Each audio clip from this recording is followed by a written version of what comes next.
Hello and welcome back to another Hoopsnake Studios game ramble. My name is Josh and I'd like to talk at you for around 10 to 12 minutes about immersion.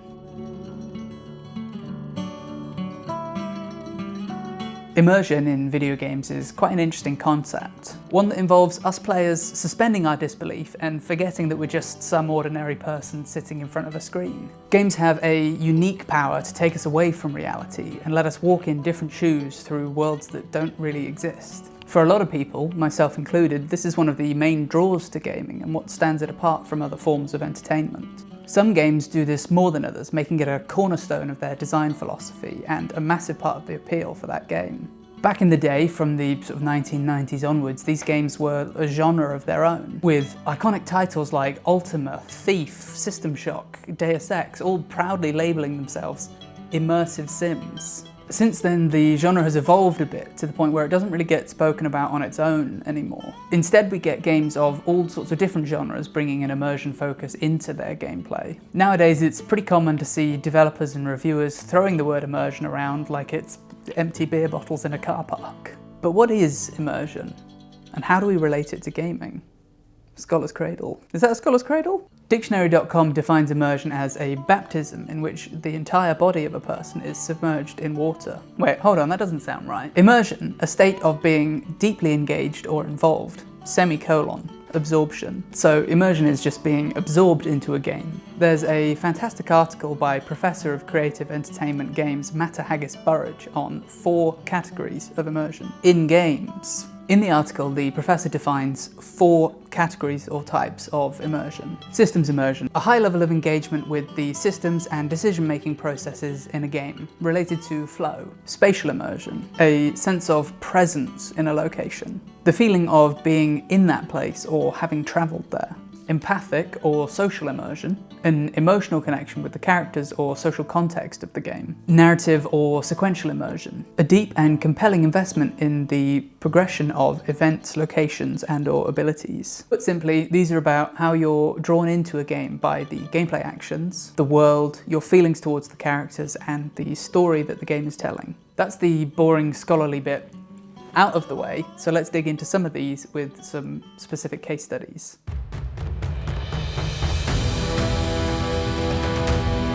Both Kingdom Come Deliverance games are phenomenal. They might just be my favourite games of all time. And helpfully, they're both perfect examples of system immersion in games, which means I finally get to talk about them in a video. The games are set in a fictionalised but very carefully crafted historical Bohemia, and sits the player as Henry of Skalitz, a humble son of a blacksmith whose life is thrown into turmoil when his village is burned to the ground by Cuman raiders. Both games are beautiful to explore, feature compelling narratives and brutal combat systems that are an absolute joy to master. But that's not what I'm here to talk at you about today. Today, we're talking about this.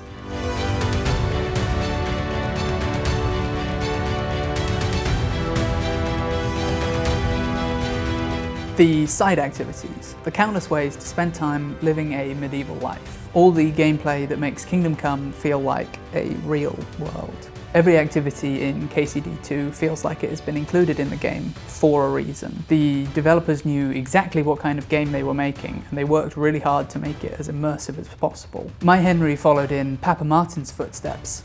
Rest in peace, Papa Martin, which saw me spending countless hours hammering away over an anvil making horseshoes, axes and swords, whatever I could get the materials for, all the way up until I could forge myself mastercrafted weapons that are far better than most of what you can find in the rest of the game. I sold most of what I made along the way, but at the end I jealously hoarded all of my mastercrafted weapons, keeping them stashed away where no one would find them. Gotta keep them out of the hands of anyone who might shank you, right? That's a story right there, a little narrative that feels unique to me.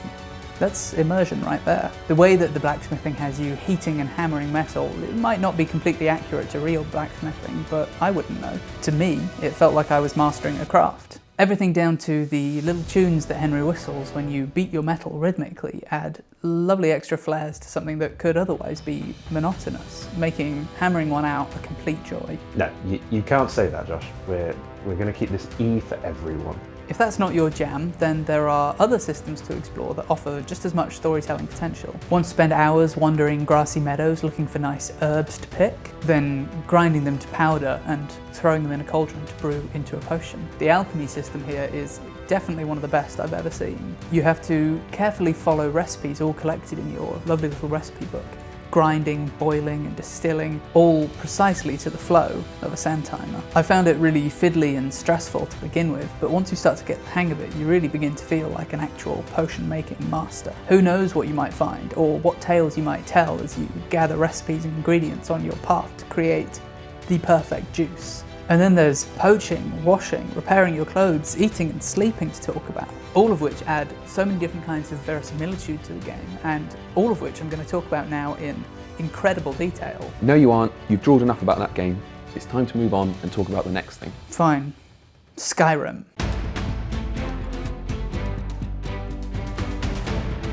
The incredibly expansive, begging to be explored land of Skyrim. The world of Skyrim is built from the ground up to entice. It's designed to be a delight to adventure through. No matter how much you play the game, no matter how well you know its roads, there's always the chance that there might be something new just around the next corner. By this point, Skyrim is coming up on almost 15 years old. It's older than I am, and it's been talked about to death. So today I don't want to talk about Skyrim's quests or stories or combats or shouts or, getting to the point. Today I just want to walk from Markarth to Windhelm and then on to Riften with the help of my trusty map. Let's see what happens to me along the way.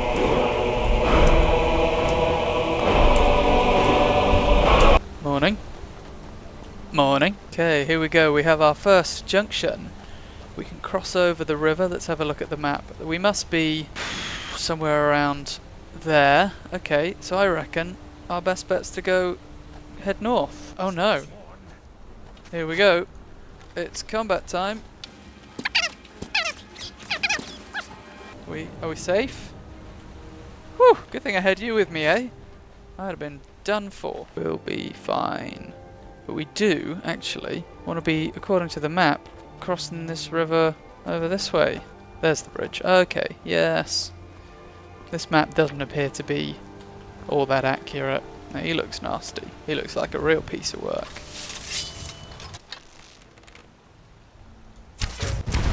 Whoa!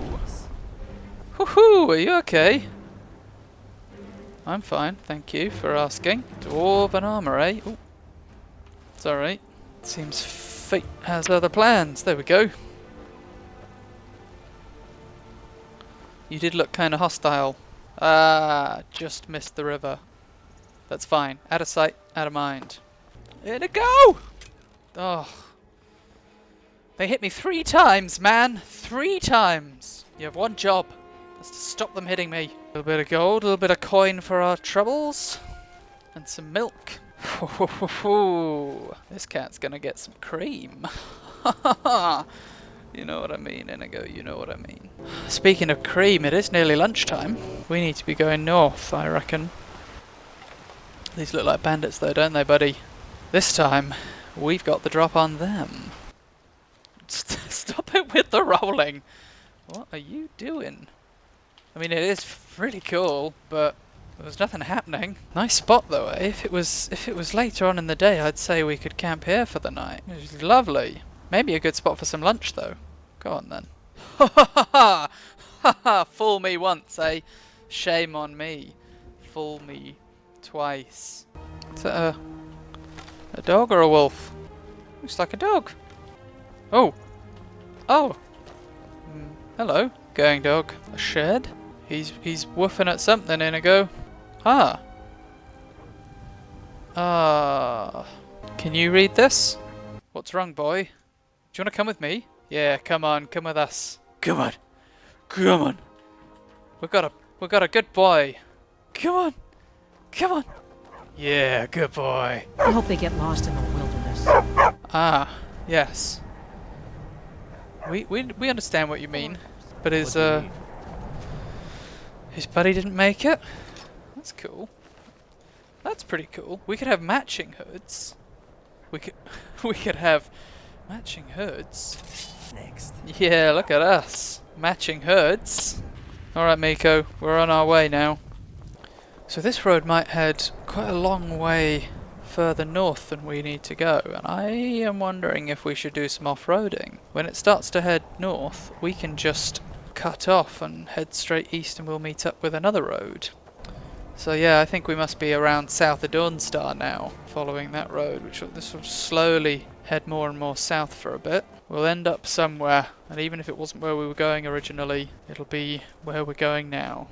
What's that? Is that a stone man? A stone man? A statue? You know what I mean.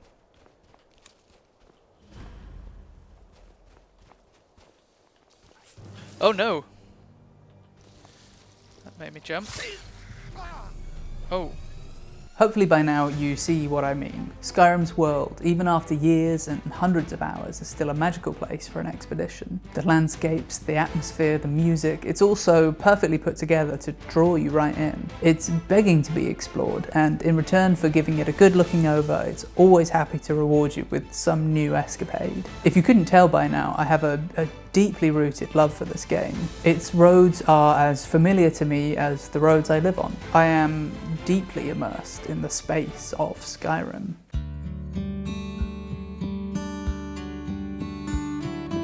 For these last two, I want to look slightly further afield and prove that immersion is a really important part of any kind of game. A Short Hike, developed by Adam Robinson Yu and released in 2019, is a real gem. It's a quick and cute platformer about a bird going on summer vacation. While visiting her aunt in a remote island, Claire, that's you, the bird person, is told that in order to get a phone signal, she must climb the infamous Hawk Peak, a mountain at the centre of the island. You have to collect golden feathers by completing platform challenges and helping out the locals in order to get enough power to climb the mountain. But that's by the by. The real magic in A Short Hike, at least for me, lies in the characters that you meet along your journey. There's this kid who just wants to build sandcastles, but has a spade that's way too big. Spade is what we call a shovel here in the UK. If you help him out by bringing a smaller plastic spade, the absolute legend trades you for the bigger one, allowing you to progress further through the game. What about this cool cat? Not actually a cat. Sue the rabbit, who is about to start a race but doesn't think she can win without her lucky red headband. You can help find the headband for her in return for a reward, but in the end she gains the self-confidence to run without it. These two climbers teach you how to climb and then appear further up the mountain a couple of times later on in the game, each time determined to reach the top, even after this squirrel-looking motherfucker gets scared along the way. They help mechanically by teaching some game mechanics, but also help emotionally as you push on towards the summit. What about these goofy beach stick ball kids? Crazy. I don't want to give too many more examples because getting to know them yourself is so rewarding. The point here is that these characters and their endearing narratives are what take the game from being what otherwise could be a charming but nondescript platformer into something that is truly special and will stick with you for a long time. That is an emotional immersion if ever I saw it.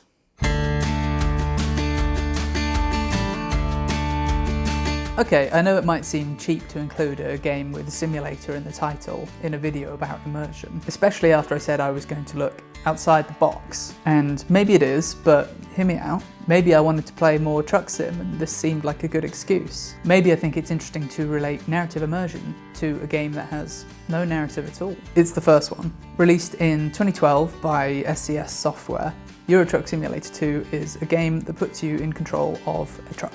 You drive various cargoes from one place to another across a shrunken but very real feeling map of Europe and the United Kingdom. There's no story in Euro Truck Simulator, just a good old truckin'. But that absence of a story lets you tell one of your own. The story of an ordinary person who drives a truck and hopefully how they go on to build a successful trucking business. The story might be similar in where it ends up for most players, but the journey along the way is completely your own. The roads you drive down, the investments you make in hardware and garages and truck drivers, the new loans you take from the bank to pay off your old loans. All these things come together to immerse you in the life of a trucker turned small business owner. If that's not a narrative, then I'll eat my virtual truck. I didn't really expect to like Euro Truck Simulator. It's not really the sort of game I normally play. But after my first session, I found myself imagining a life for my driver outside of the truck's cab. Why is he doing this? Does he have a family he needs to support? A family he barely ever gets to see? Maybe he missed his son's big game because he had to be on the road just to put food on the table. After that, I was hooked. I had to help him grow a business that could support itself with enough left over so that at the end of the day he could hang up his hat and spend some time with his loved ones. Together, me and Euro Truck Simulator 2 told a story. And it may not have been epic or grand, but to me it was intimate and beautiful.